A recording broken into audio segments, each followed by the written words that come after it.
पदं दर्शितं येन तस्मै श्री गुरवे नमः। गुरुवर गुरुता दीजिए हे पवन श्री राम।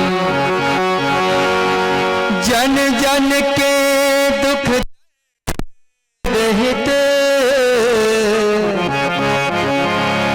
कभी न लूं विश्राम। गुरु चरणन मन भाए, गुरु चरणन मन भाए। गुरु चरणन ही सुहाए, गुरु चरणन मन भाए। गुरु चरणन ही सुहाए।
वासियों से बार बार हम शांति कुंज हरिद्वार से आए हुए आचार्यों का प्रार्थना है, आप इस प्रार्थना को स्वीकार करें। हम आपके सेवा के लिए, आपके कल्याण के लिए, आपके घर परिवार की सुख शांति के लिए ये यज्ञ संपन्न कराने जा रहे हैं। तो जब तक आप यहाँ आएंगे नहीं, इसका लाभ हम आपको कैसे दे सकते हैं?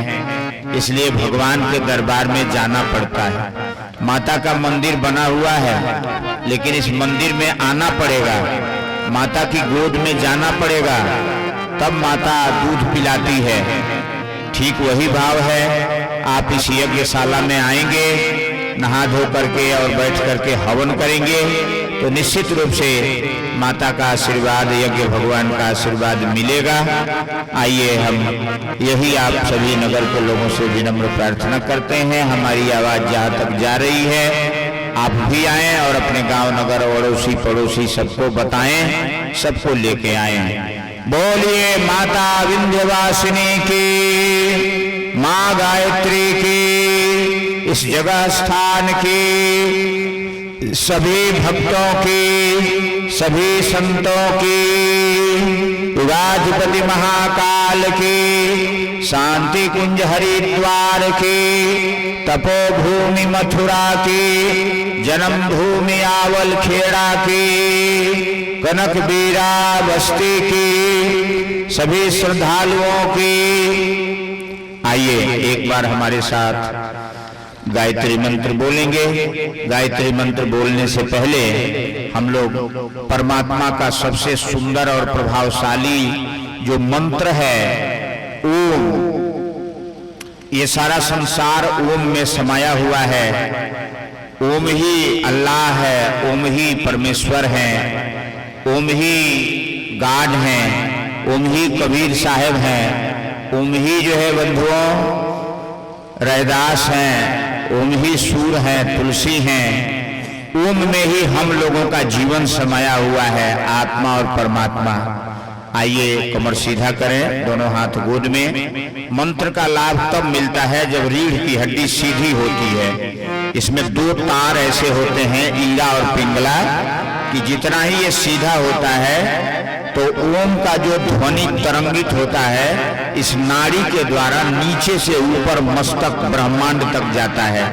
हमारे सिर में ब्रह्मांड है और नीचे जो है रीढ़ की हड्डी जहाँ समाप्त होती है तो वहां पर जो है पृथ्वी धरा तत्व है। तो धरती और आकाश का मिलन, ये सिर जो है आकाश है और नीचे मेरुदंड का निचला सिरा धरती है, जहां शक्ति निवास करती है, जिसको कुंडलिनी कहते हैं, वो महामाया है। तो वो महामाया जब शिव से मिलती है तो शिव और शक्ति का जब मिलन होता है तो साधक के अंदर में ब्रह्म का जो है आलिंगन होता है और साधक जो है परम पद को प्राप्त करता है। आइए हमारी नकल करिए, हम लोग जैसे सीधा बैठ रहे हैं आप भी सीधा बैठिए और हमारे साथ 3 बार ओम का उच्चारण करिए मधुर स्वर में। हम लोगों को यहाँ सीखना है, आप पहले से कुछ जानते हैं, उसमें कुछ और नई चीज सीखिए, कुछ और अच्छी चीज सीखिए, ताकि आपको अधिक से अधिक लाभ मिले। दोनों हाथ गोद में, कमर सीधा, सवेरे उगते हुए सूर्य भगवान का ध्यान करें और मन में भाव करें परमात्मा की दिव्य शक्ति, दिव्य प्रकाश हमारे रोम रोम में फैल रहा है। हम अंदर बाहर से प्रकाशवान, प्राणवान, ज्ञानवान, गुणवान, संस्कारवान बन रहे हैं। हमारे रोम रोम में माता की शक्ति का निवास हो रहा है। यही भाव करते हुए ओम का उच्चारण।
मंत्र हमारे साथ।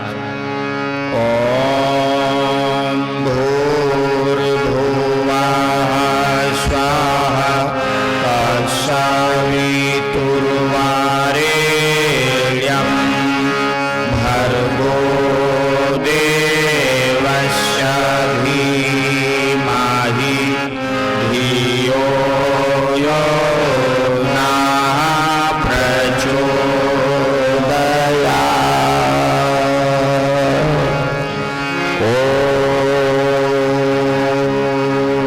आइए दोनों हाथ जोड़ें, इसी गायत्री मंत्र को हिंदी में बोलें। गायत्री मंत्र का हिंदी में जो अर्थ है, जो भाव है, उसको दोहराते हैं। परमात्मा से हम लोग मांगते हैं, गुण की प्रार्थना करते हैं। परमात्मा गुणों के समुच्चय हैं, ज्ञान के भंडार हैं। तो गायत्री मंत्र के द्वारा परमात्मा के गुणों का गान हम करते हैं। हाथ जोड़ करके सभी लोग दोहराएं। उस प्राण स्वरूप, बोलिए सब लोग, उस प्राण स्वरूप स्वरूप दुखनाशक सुख स्वरूप श्रेष्ठ तेजस्वी पापनाशक देव स्वरूप परमात्मा को हम अपनी अंतर आत्मा में धारण करते हैं। वह परमात्मा हमारी बुद्धि को सन्मार्ग में प्रेरित करें। गुरु ईश वंदना। इस महान यज्ञ के संरक्षक युग ऋषि वेद मूर्ति तपोनिष्ठ परम पूज्य गुरुदेव पंडित श्री राम शर्मा आचार्य जी को नमन करते हुए उनके अभिन्न पूरक शक्ति स्वरूपा स्नेह सलीला माता भगवती देवी शर्मा के चरणों की वंदना करते हुए सभी देव शक्तियों ऋषि सत्ताओं से इस यज्ञ भूमि एवं यज्ञ प्रक्रिया के संयोजन संरक्षण के प्रार्थना के साथ मनुष्य मात्र के लिए उज्जवल भविष्य की रचना के संकल्प सहित हम यज्ञ आरंभ कर रहे हैं। सभी याजक साधक अपने भावनाओं को वंदना के साथ जोड़े रहें। दोनों हाथ जोड़ लें, गुरु का ध्यान करें। ओम ब्रह्मानंदं परम सुखदं केवलं ज्ञानमूर्तिं द्वन्द्वातीतं गगनसदृशं तत्त्वमस्यादिलक्ष्यम् एकं नेत्रं विमलमचलं सर्वधी साक्षिभूतं भावातीतं त्रिगुणरहितं सद्गुरुं तं नमामि। अखण्डानन्दबोधाय शेषसन्तापहारिणे सच्चिदानन्दरूपाय तस्मै श्रीगुरवे नमः। लक्ष्मीर्मेधाधरा पुष्टे गौरी पुष्टे प्रभाते एताभिमाहितनुभिः अष्टाभिर्मां सरस्वती नमो नेत्रं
साधनादि पवित्रीकरणम।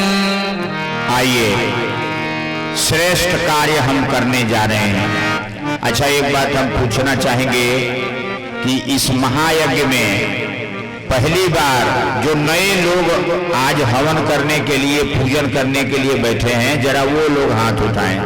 नए लोग पहली बार राम की संतान हैं और आपने भगवान राम के साथ में काम किया है। आपको मालूम नहीं है लेकिन भगवान को मालूम है और उसने आपको बुलाया है यहाँ न्योता दे करके। हमारे आपके बुलाने से आप नहीं आए हैं। ये पीला वर्दी वाला उन्हीं के दूत हैं, भालू बंदर, और पीला पीला कपड़ा जो है वो पहना दिया है और वो आपको न्योता देने गए, आप चलिए यज्ञ में। और ये ऋषि विश्वामित्र का यज्ञ है और ऋषि विश्वामित्र और राम मिलकर के यज्ञ किए थे। ऋषि विश्वामित्र उत्तर प्रदेश बिहार बॉर्डर पर बक्सर में जो है विश्वामित्र रहते थे, गंगा नदी के किनारे, और वहां यज्ञ करते थे असुरता के नाश के लिए। और जगह जगह जंगल में यज्ञ होता था। आपका ये क्षेत्र मतंग ऋषि का क्षेत्र है, माता सबरी के क्षेत्र है और आप उस क्षेत्र में निवास कर रहे हैं मेरे भाई बंधुओं। तो पुनः वो राम आ गए हैं और आप लोगों को बुलाए हैं। आप जितना ही अपने हाथ से आहुति देंगे स्वाहा, तो वो समझिए समुद्र में पुल बनेगा। और इस बार की सीता जी लंका में नहीं गई हैं, हम लोगों के बीच में ही गायब हो गई हैं और उनको ढूंढना है, उनको ले आना है। वो कहाँ है? हमारे अंदर में अज्ञान, अंधकार, अहंकार बढ़ गया है और अज्ञानता के सागर में जो है माता खो गई हैं। सीता कौन है? इज्जत और मर्यादा। आज गांव-गांव में, क्षेत्र में माँ बहन बेटियों की इज्जत पर लोग हाथ उठा रहे हैं। आज घर घर में लड़ाई झगड़ा हो रहा है, घर घर में माँ बाप के आंसू गिर रहे हैं, उनका अनादर हो रहा है मेरे भाई बंधु। और बड़े बड़े संत महात्मा पुजारी अपना रास्ता छोड़ करके वो भी भोग विलास में लग गए हैं। नेता और अधिकारी जो है लोभ लालच में फंसे हुए हैं। समाज में चारों तरफ चोरी बेईमानी का मंजर चल रहा है। बेटा बाप में लड़ाई हो रही है, सास बहू देवरानी जेठानी में लड़ाई हो रही है।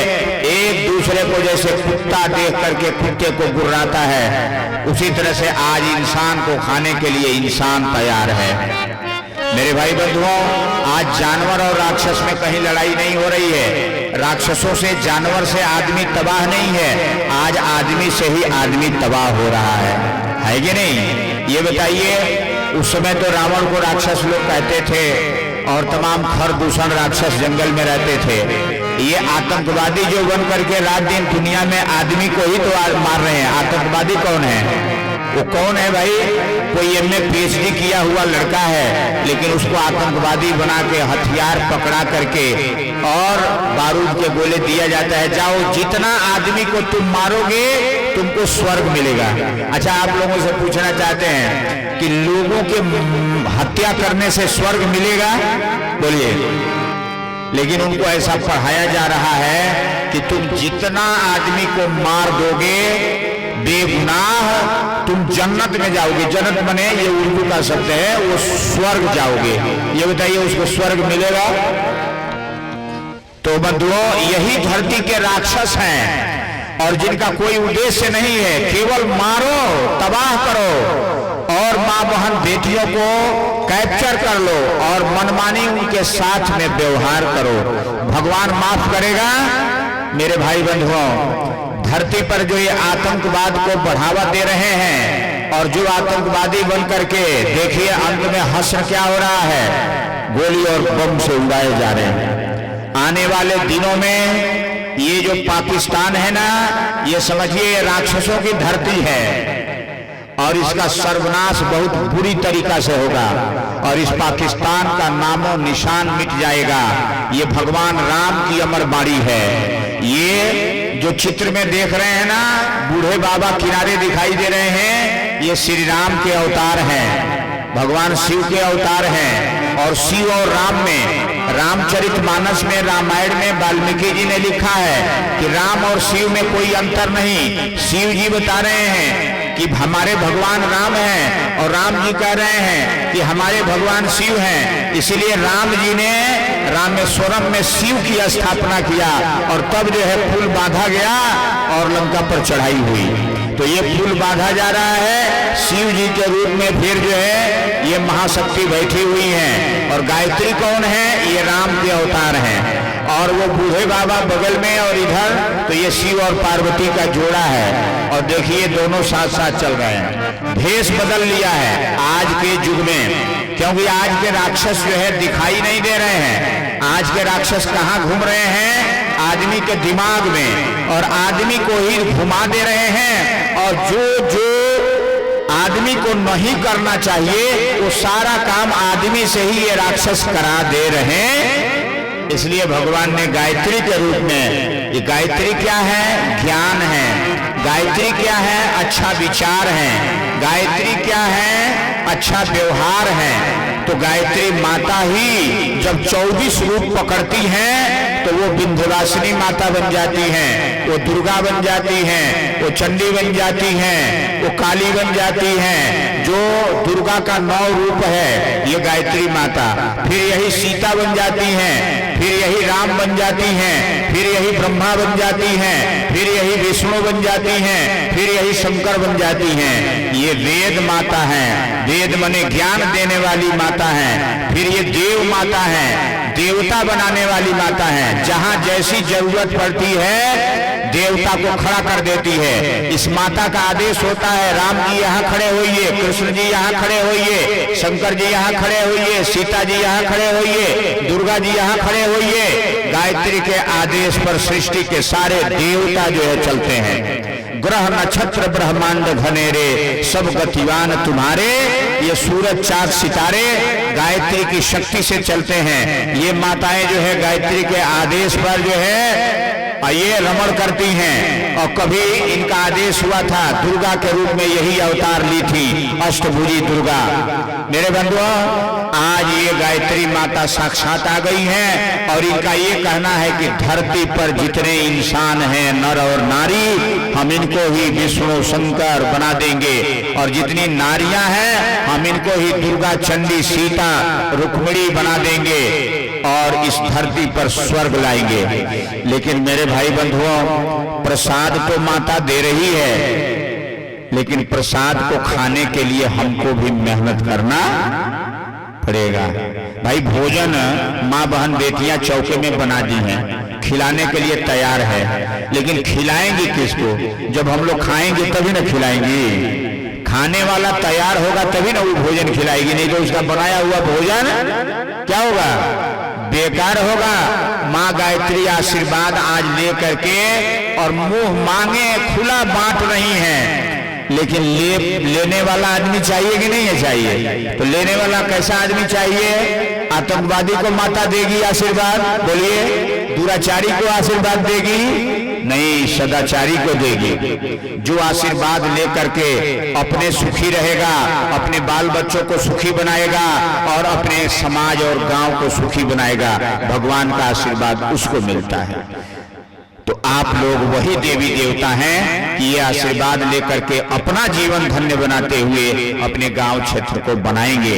आइए अब हम लोग जो है आगे बढ़ रहे हैं और इस महान कार्य को करने के लिए आपको बुलाया गया है। आप न जप किए हैं न तप किए हैं, आपको कुछ पता है? बोलिए, कोई मंत्र पता है? तो आज आपको हम सिखाएंगे। और ये यज्ञ कौन करता है? बड़े बड़े ऋषि महर्षि जो जंगल में तप करते हैं और अपने तप की शक्ति से अपने जीवन को तपा करके और गर्म कर देते हैं, आग का गोला बना देते हैं, प्रचंड तप की अग्नि से अपने जीवन को ब्रह्म से जोड़ लेते हैं। ऐसे ऋषि महर्षि ये यज्ञ करते हैं। उस यज्ञ को करने के लिए आप लोगों को बुलाया गया है। तो यहाँ छोटे छोटे मंत्र और सूत्र के द्वारा हर बात आपसे बताई जाएगी। एक बात ध्यान रखिएगा कि घर की खेती बाड़ी के बारे में चिंता मत करिएगा, सब काम भगवान जी आपका करेंगे। आपका काम है यहाँ कि भगवान जी का काम आप अच्छे से करेंगे। आप जितना अच्छे से यहाँ भगवान जी का काम करेंगे उतना अच्छा से भगवान जी आपका काम घर वाला कर देंगे। समझौता कर लीजिए। आपका दिमाग यही होना चाहिए। हम लोगों की एक एक बात को आप ध्यान से सुनेंगे और जिस तरह से बताएंगे खूब निश्चिंत होकर के करेंगे। डरेंगे नहीं, हड़बड़ाएंगे नहीं, बेचैन नहीं होंगे। ठीक है ना? पढ़ाई में बेचैन होंगे तो अच्छा लगेगा? खूब शांति से। कोई बात आपको न समझ में आए तो हाथ उठा दीजिएगा, हम समझ जाएंगे कि आप कुछ पूछ रहे हैं तो हम तुरंत आपसे पूछ करके आपको बता देंगे। ठीक बात है? क्योंकि आप बहुत बड़े काम करने जा रहे हैं, तो जितना सावधान होकर के करेंगे ये कार्य उतना ही अच्छा से प्रभावशाली रूप में होगा। आइए, अब पहला काम करना है कि आप नहा धो के आए हैं, यहाँ सब कुछ बढ़िया लिपाई पुताई करके साफ सुथरा किया गया है, फिर भी इसमें ऊर्जा भरने के लिए अब मंत्र शक्ति का प्रयोग किया जाएगा। मंत्र ही तीर और धनुष होता है, और मंत्र की तीर धनुष जब चलाया जाता है तो देवी देवता जो है तीव्र गति से जो है अपना काम करने लगते हैं। मंत्र जब बोला जाता है तो देवी देवता की शक्ति खुल जाती है और वो तीव्रगामी जो है चलने लगती है, उनका तीर बढ़ने लगता है। इसीलिए जो मंत्र का ज्ञाता होता है उसके अधीन सारा संसार हो जाता है। देवाधीनम जगत सर्वम मंत्राधीनम देवता।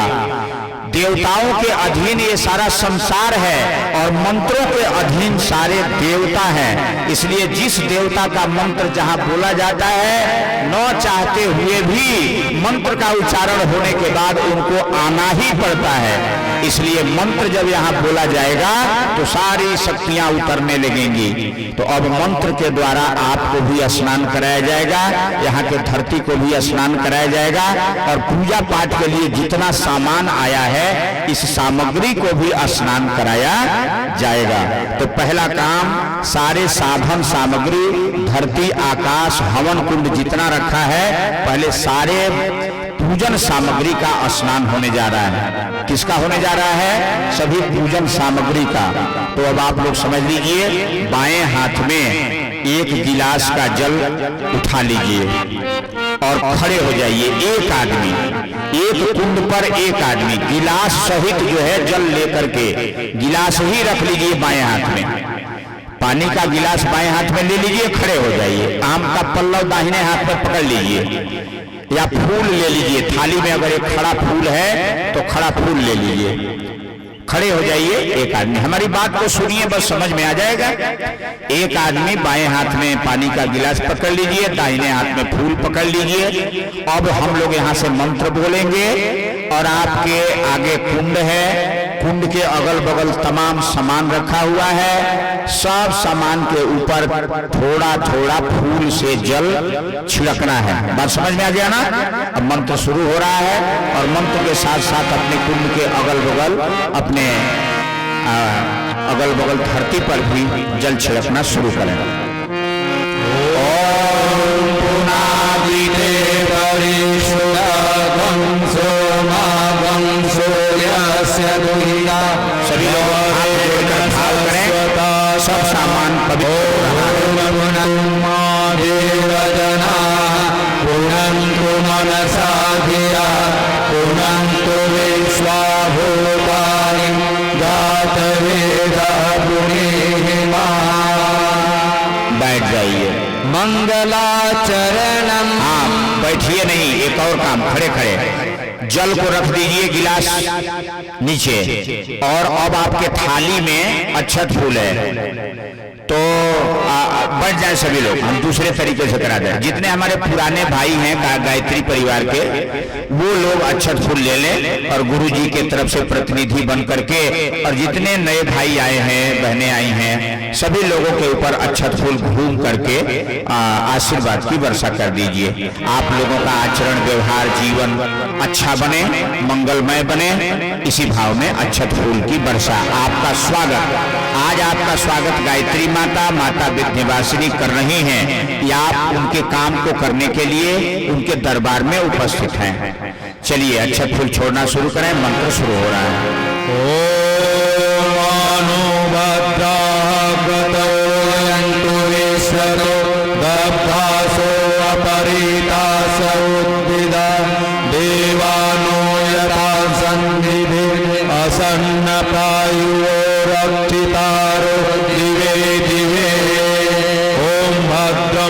कर्णेभिः शृणुयाम देवाः भद्रं पश्येमाक्षभिर्यजत्राः स्थिरैरङ्गैः पुष्टुवाग्ं सस्तनोभिः यसेमहि देवहितं यदायुः। बैठ जाइए। पवित्रीकरणम। अब ऋषियों ने हम लोगों को कुछ सूत्र दिया है अपने आत्मा को, अपने शरीर को, अपने मन को साधने के लिए और शुद्ध करने के लिए। तो उसके साथ में मंत्र दिया है और उस मंत्र के पढ़ने से मंत्र की जो तरंग है शरीर में रोम रोम से प्रवेश करती है और उस शक्ति को जगाती है और वहां जो भी अज्ञानता है, अभाव है, उसको हटाती है। तो आइए अब सुनिए ध्यान से। पहली क्रिया जो है अपने पूरे शरीर को बाहर से पवित्र करने के लिए किया जाता है। कैसे करना है ध्यान से समझें। बायां हाथ से चम्मच पकड़ेंगे और ये दाहिने हाथ से चम्मच पकड़ेंगे और बाएं हाथ की हथेली में थोड़ा जल लेंगे। जिस हाथ से भोजन करते हैं उसको क्या बोलते हैं आप लोग अपनी भाषा में? जिस हाथ से भोजन करते हैं उस हाथ से चम्मच पकड़िए, आम का पल्लव पकड़िए और बाएं हाथ की हथेली में जल लीजिए। चम्मच रख दीजिए, ऊपर से ढकिए।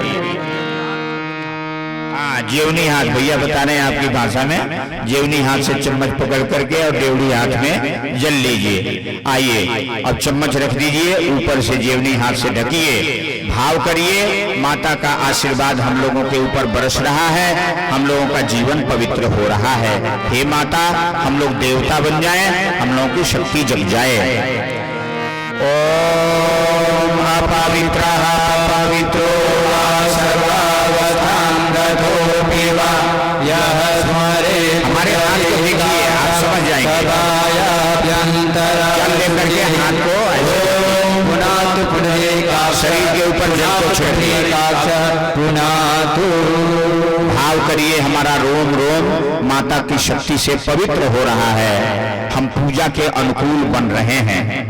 अब देखिए ये बाहर से हमने शरीर को पवित्र किया, आगे की क्रिया आचमनम।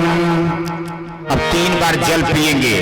हमारा एक शरीर है जिससे काम करते हैं, दूसरा शरीर है जिससे सोचते हैं और तीसरा शरीर है जिससे भावना पावर बनाते हैं।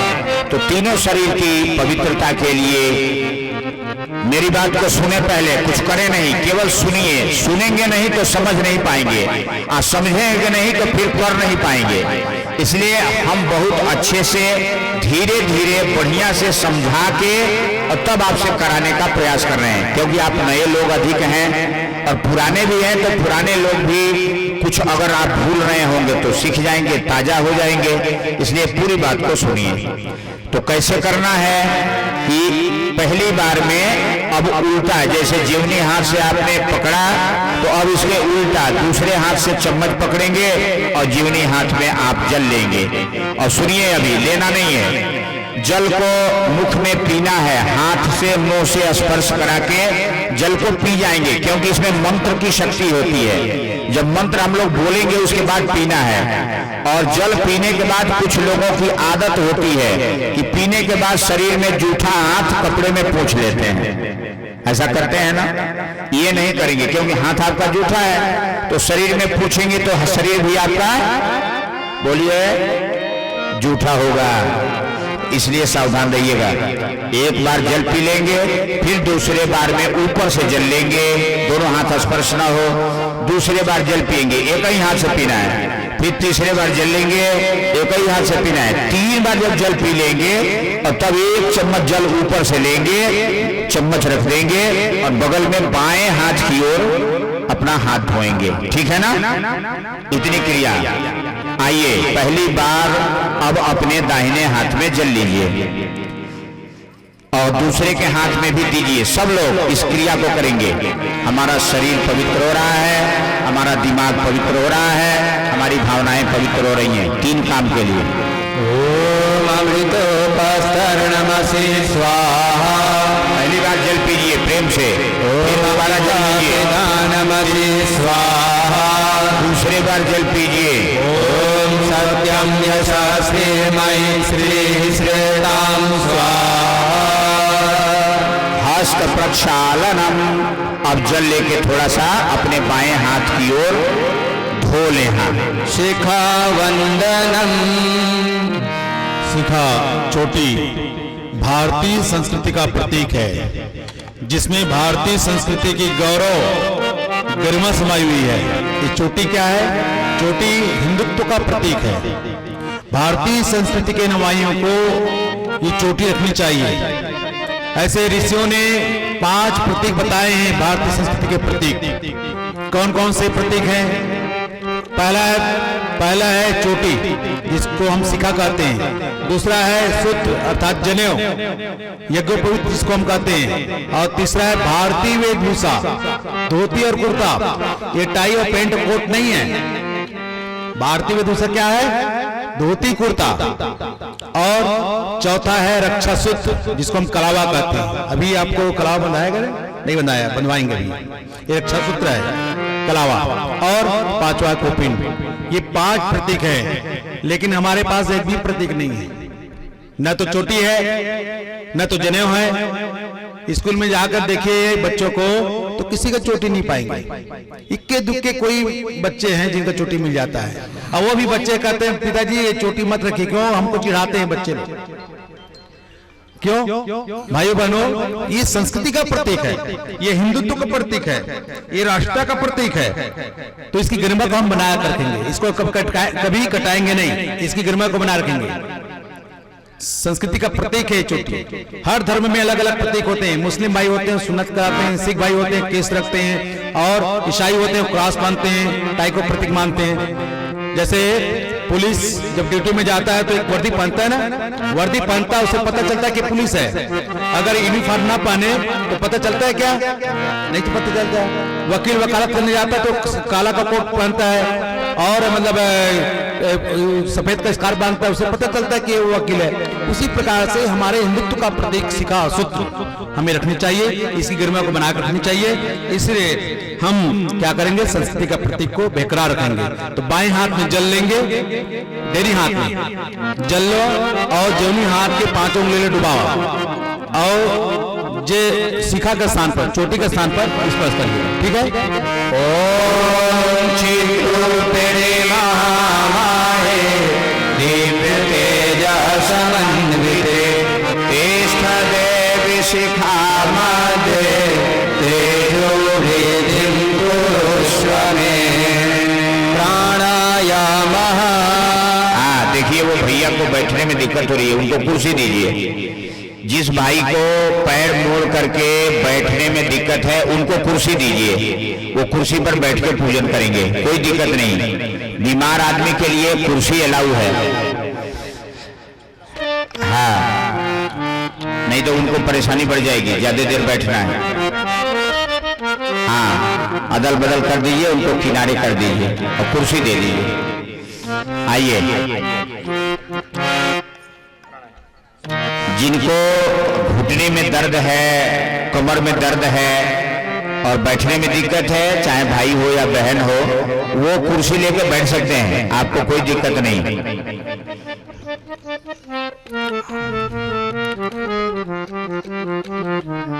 हाँ,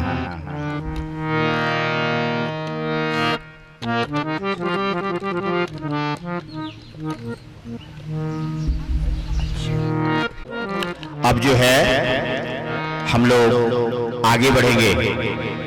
प्राणायामः, तो चोटी का पूजन कराया गया कि ये चोटी, ये दिमाग जो है हमारा, जहाँ जैसे टेलीविजन का आपका मशीन का एंटीना रहता है ना बाहर घर पर, तो ये एंटीना है और यहाँ मशीन लगा हुआ है, बाहर से तरंग खींचता है, फेंकता है। आइए, आज हम लोग ज्यादा व्याख्या नहीं करेंगे, फिर भी थोड़ा समय लेके समझा रहे हैं क्योंकि नए लोग आए हैं और आज समझेंगे तभी जाके बताएंगे कि हाँ भाई बहुत अच्छी बात बताई गई।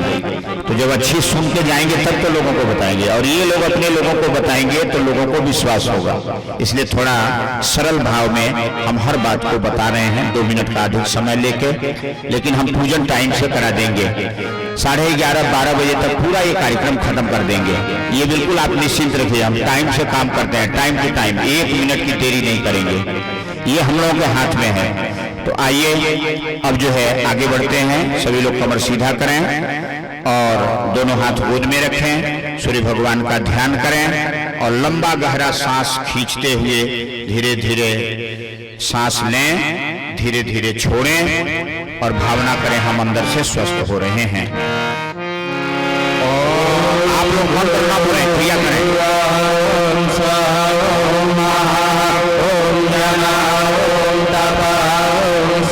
आंख बंद करके प्राणायाम करें।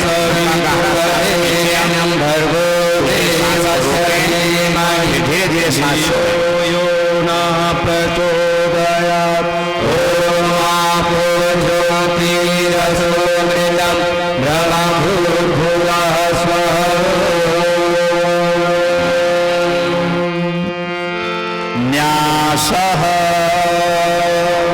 धीरे धीरे सांस बाहर निकालते हुए ढीला होइए। आगे की क्रिया के लिए बढ़ते हैं। न्यास का भाव है धारण या स्थापन।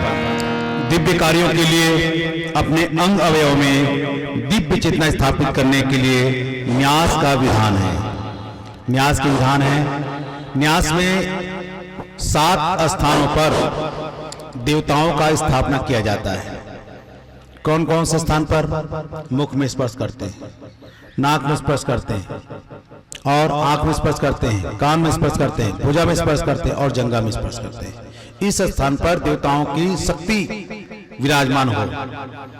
मुख से स्पर्श करने का तात्पर्य है कि इस मुख से हम अपशब्द न बोले, कड़वे शब्द न बोले, क्योंकि कड़वा शब्द ऐसा चीज है कि हम कड़वे से व्यक्ति को तोड़ सकते हैं, अपनी दोस्ती को तोड़ सकते हैं और मिठास से व्यक्ति को जोड़ सकते हैं।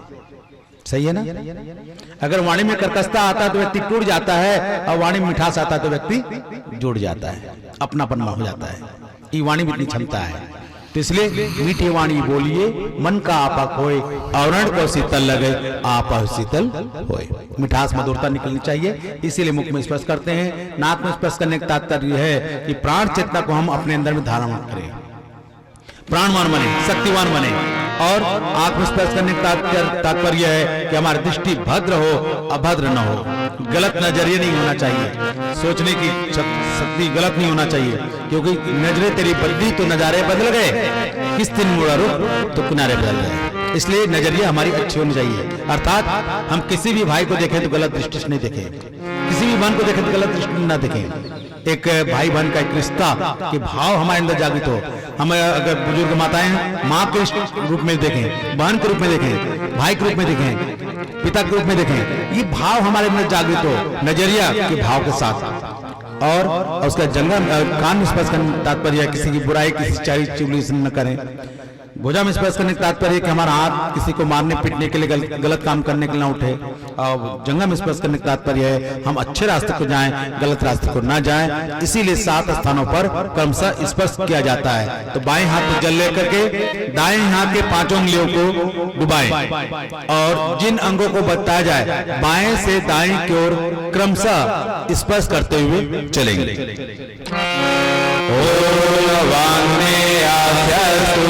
मुंह को बाएं हाथ में प्राण, नाक को छुए बाएं, अक्षर में चक्षुरस्तु, दोनों आंख को छुए,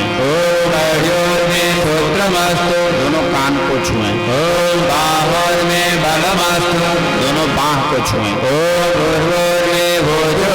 दोनों जंघा को छुए, अरिष्टानि लिंगानि तनुस्तन्वा में सहसन्तु, पृथ्वी पूजनम।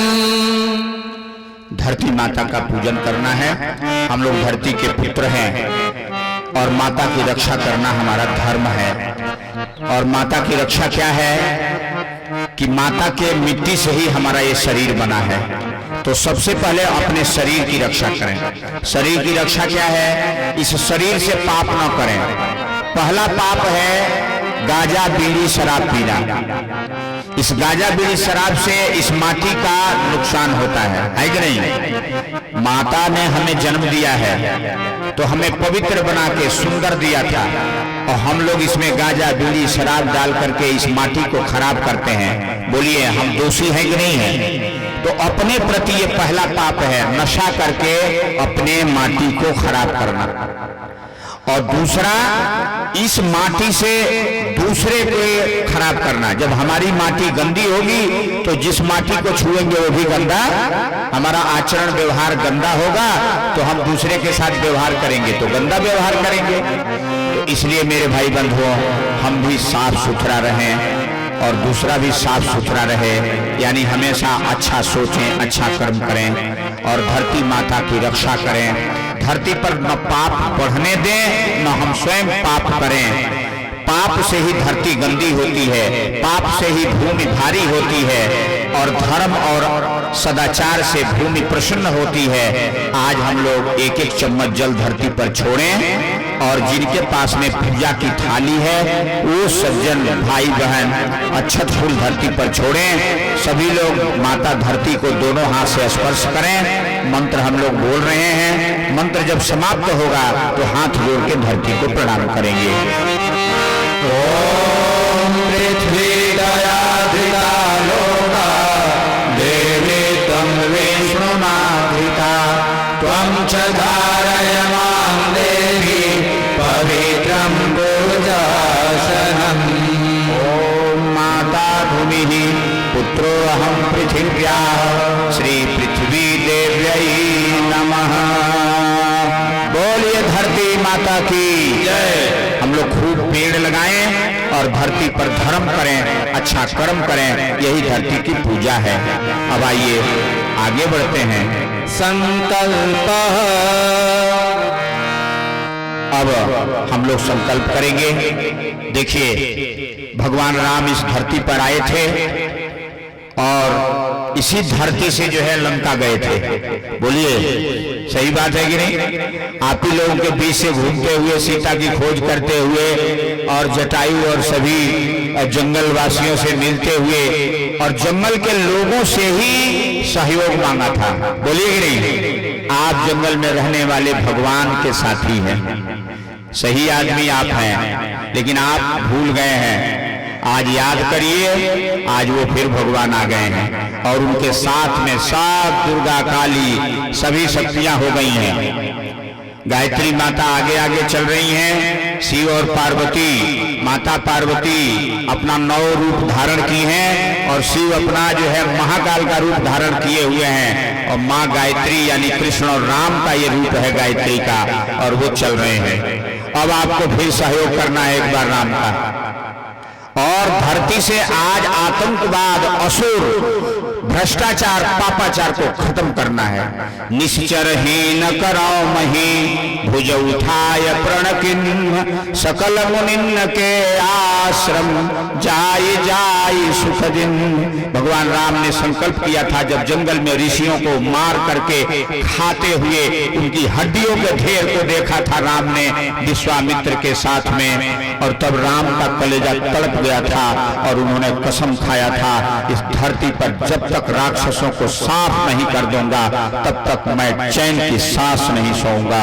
वही संकल्प फिर श्री राम ने किया है, और वो श्री राम हिमालय में तपस्या किए और फिर जो है उन्होंने संकल्प किया, इस धरती के कोने कोने से राक्षसों को मिटा दूंगा। उस बार तो केवल लंका और भारत था, इस बार विश्व के कोने कोने से राक्षसों को मिटा रहे हैं भगवान, और उसमें आप संगी साथी बन रहे हैं मेरे भाई बंधुओं। इसलिए आप लोगों को संकल्प लेना है। हमने यहाँ के साधु बाबा पुजारी लोगों से बात किया, सब लोगों ने कहा कि इस जंगल में भले रहते हैं यहाँ के लोग, लेकिन कोई मांस मछली नहीं खाता और कोई नशा नहीं करता। हम लोग सुन करके ताजुब रह गए और बड़ा ही खुश हुए कि ये तो पवित्र धरती है, वास्तव में राम की शक्ति यहाँ काम करती है। आप लोगों के अंदर में भगवान की शक्ति बड़ी तेजी से काम करेगा। और भगवान आपके साथ बिल्कुल दौड़ेंगे। आइए, हाथ में अक्षत फूल लेना है और एक ही भगवान से कहना है, हे प्रभु, जिस काम के लिए तुम अवतार लिए हो हम तुम्हारा साथ देंगे। बोलिए भाई, आप लोग भगवान का साथ देंगे ना? यहाँ के जितने लोग नए आए हैं उनसे मैं पूछना चाहता हूँ, भगवान राम का साथ देने के लिए तैयार हैं? जरा हाथ उठा के बताइए।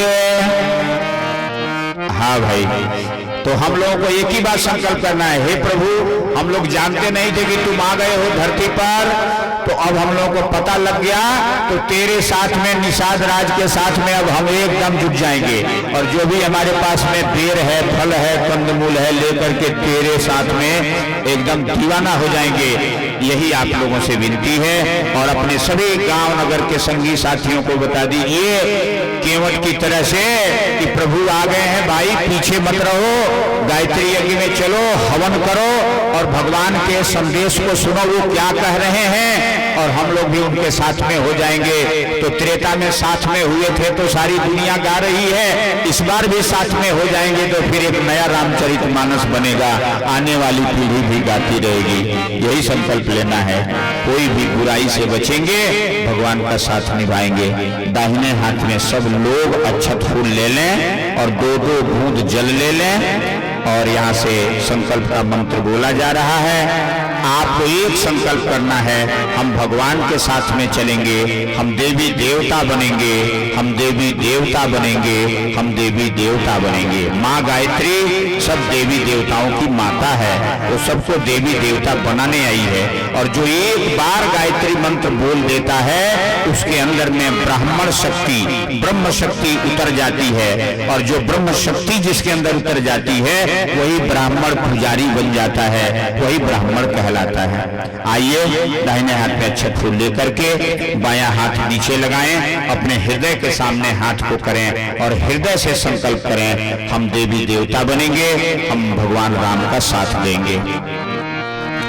ओम विष्णु विष्णु विष्णु श्रीमद्भगवतो महापुरुषस्य विष्णुराज्ञया प्रवर्तमानस्य अद्य श्री ब्रह्मणो द्वितीये परार्धे श्री श्वेतवाराह कल्पे वैवस्वत मन्वन्तरे भूर्लोके जम्बूद्वीपे भारतवर्षे भरतखंडे आर्यावर्तैक देशांतर्गते। ये क्षेत्र कौन सा पड़ेगा हमारे गायत्री परिवार के भाई? कौन क्षेत्र है? माता विंध्यवासिनी क्षेत्र। कोई आध्यात्मिक खंड का भी नाम आप जानते हो तो बताएंगे। हाँ, शिवनी नारायण पुण्य पवित्र क्षेत्र, लात नाला नद्यास तटे 2075 संवत्सरे फाल्गुन मासे कृष्ण पक्षे, आज सप्तमी है भैया, मंगलवार है ना, आज मंगलवार है। हाँ, सप्तम्याम पुण्य तिथौ मंगल शुभ वासरे। अब आगे अपने गोत्र का नाम बोल लेंगे, ठीक है ना, जो आपका गोत्र हो। और हमारे इस जंगल एरिया में रहने वाले बहुत सारे भाई बंधुओं को अपना गोत्र मालूम हो सकता है ना हो, तो वो लोग भारद्वाज ऋषि का गोत्र बोल लेंगे, भारद्वाज गोत्र, ठीक है ना। अगर आपको अपना गोत्र मालूम है तब तो बोल लीजिए, नहीं मालूम है तो आज भगवान राम के गोत्र को बोल लीजिए। भगवान राम का गोत्र जो है भारद्वाज गोत्र था, तो आप भारद्वाज गोत्र बोल लीजिएगा। अब आगे बोलेंगे गोत्र उत्पन्न, अपना अपना नाम सब लोग बोल लीजिए। आगे बोलिए, नामाहम इह जन्मनि जन्मांतरे वा मम सपरिवारस्य आध्यात्मिक आधिदैविक आधिभौतिक विविध आप समनार्थम अतिवृष्टि अनावृष्टि प्रदूषण भूकंप भूकंप राष्ट्र विप्लव दुर्भिक्ष आधि व्याधि जरा मृत्यु भय शोकादि विविध उपद्रवैः परिपीडितानां सर्वेषां सर्वविध कल्याण पुरस्सरं विश्वास्मिन् जगति सर्वविध शान्त्यर्थं आयुः आरोग्य ऐश्वर्यादि वृद्ध्यर्थम उज्ज्वल भविष्य उपलम्भनार्थम देव संस्कृति दिग्विजय अभियाने अस्मिन् राष्ट्रे सांस्कृतिक एकात्मतायाः स्थापनार्थम ऋत्विजां यजमानां याजकानां दायित्व संपादनार्थम संकल्पम अहम करिष्ये। मस्तक से लगाएं। भगवान राम का माता विंध्यवासिनी का ध्यान करते हुए माँ गायत्री का प्रार्थना करें। हे महात्मा, हे माँ, देवताओं की विजय हो, देवत्व की विजय हो, असुरों का संहार हो, असुरों का नाश हो, देवत्व का विकास हो, सबके लिए सद्बुद्धि, सबके लिए उज्ज्वल भविष्य की संकल्प के साथ में अपना अपना छठ फूल एक दोने में या कटोरी में एक जगह सब लोग इकट्ठा कर लें। चंदन धारणम, चंदन शीतलता का प्रतीक होता है, नेतृत्व का प्रतीक होता है। विचारों को शांत रखने के लिए, शीतल रखने के लिए हम तिलक लगाते हैं। तिलक श्रेष्ठ व्यक्तियों को किया जाता है। आप श्रेष्ठ कार्य करने के लिए, देव कार्य करने के लिए, यज्ञ करने के लिए आप यहाँ पर आए हुए हैं। आपका सम्मान करते हैं, आपका इज्जत करते हैं। आइए एक दूसरे का सम्मान करते हुए पति पत्नी एक दूसरे को तिलक लगाएंगे। बाकी बहने को लगा दें, भाई को लगा देंगे। मंत्र के साथ तिलक लगाएंगे। और जब भी तिलक लगाएंगे, अगर भाइयों को लगा रहे हैं तो नीचे से ऊपर को लगाएंगे। कई जगह हमने देखा है ऊपर से नीचे को लगाते हैं। तो जब भी तिलक किया जाता है तो ऊर्ध्वगामी अर्थात ऊपर उठना, इसीलिए नीचे से ऊपर तिलक लगाने का विधान है। अब बहनों को बिंदी की तरह लगा दीजिए, ठीक है। और तिलक के साथ साथ अक्षत लगाते हैं। अक्षत कभी क्षय ना हो, टूटे नहीं। अटूट निष्ठा का प्रतीक होता है अक्षत, इसीलिए अक्षत लगाते हैं। अक्षत मतलब चावल, पीला चावल लगाया जाता है। जहां तिलक लगाएंगे वहीं अक्षत उठा के चिपका देंगे। चलिए आइए अब एक दूसरे को तिलक लगाएं। मंत्र यहाँ से बोला जा रहा है। भगवान की तरफ से आपका स्वागत हो रहा है, तिलक लगाया जा रहा है। इसीलिए एक दूसरे के मस्तक पर लगाना है, अपने ही हाथ से अपने मस्तक पर नहीं लगाना है। पत्नी अपने पति को लगाएं, पति अपनी पत्नी को लगाएं। अगल बगल बैठे हुए भाई बहन आपस में एक दूसरे को लगाएं। ओम चंदनस्य महापुण्यम पवित्रं पापनाशनम आपदामहरते नित्यं लक्ष्मीस्तेषति सर्वदा। ओम मंगलम भगवान विष्णु मंगलम गरुड़ध्वजा मंगलम पुंडरीकाक्षो मंगलाय तनो हरि। रक्षा सूत्रधारणम, अब ध्यान दें, रक्षा सूत्र भी संकल्प का ही एक अंग है कि भगवान आपके काम को पूरा करने के लिए हमारे पास जो कुछ भी धन है, मन है, ज्ञान है, बुद्धि है, साधन है, गाड़ी है, घोड़ा है, सब लगा देंगे। भगवान राम के लिए जंगल में रहने वाले सभी कोल, भील, भालू, बंदर, जो भी उनके पास में साधन था, लेकर के अनाज पानी राम के लिए खड़े हो गए। भगवान चलो जितना भी लगेगा हम लोग देंगे। उसी तरह से आप लोग भी अपना तन मन धन इस रक्षा सूत्र के साथ भगवान के साथ जुड़ जाएंगे। आइए कैसे करना है, एक एक टुकड़ा रक्षा सूत्र का तोड़ लीजिए, 2-2 फुट का। और सुनिए ध्यान से, पति देव अपनी पत्नी के, धर्म पत्नी के बाएं हाथ में बांधेंगे। पुरुष का बायां अंग होती है नारी, और पत्नी अपने पति के दाहिने हाथ में बांधेगी। इस तरह से पति पत्नी आपस में बांधेंगे। अब दूसरा, जिनकी शादी हो गई है बहनों की, तो बहनों के बाएं हाथ में बांधा जाएगा, क्योंकि अपने पति का बायां अंग बनती हैं बहनें। और जिनकी शादी बच्चियों की नहीं हुई है उसके दाहिने हाथ में बांधा जाएगा।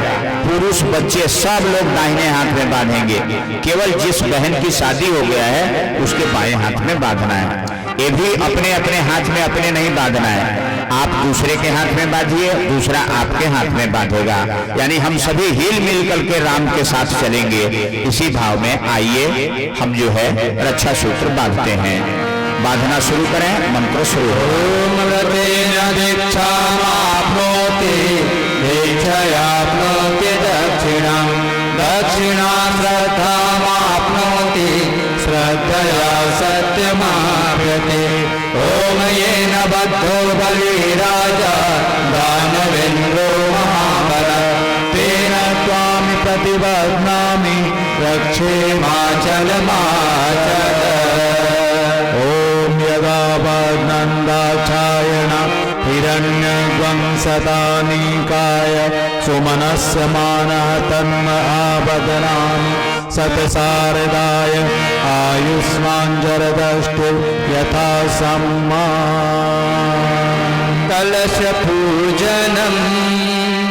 अब जो है आगे की बात सुनिए, भैया निर्देशित कर रहे हैं, जैसे बता रहे हो वैसे करना है। कलश पूजन के लिए ललित पटेल जी सपत्नीक देव मंच में आ जाए। ललित पटेल जी सपत्नीक देव मंच में आ जाएंगे। एक हमारे गोरा भाई हमारे पूजन का क्रम संपन्न कराएंगे। नए जोड़ा को भी साथ साथ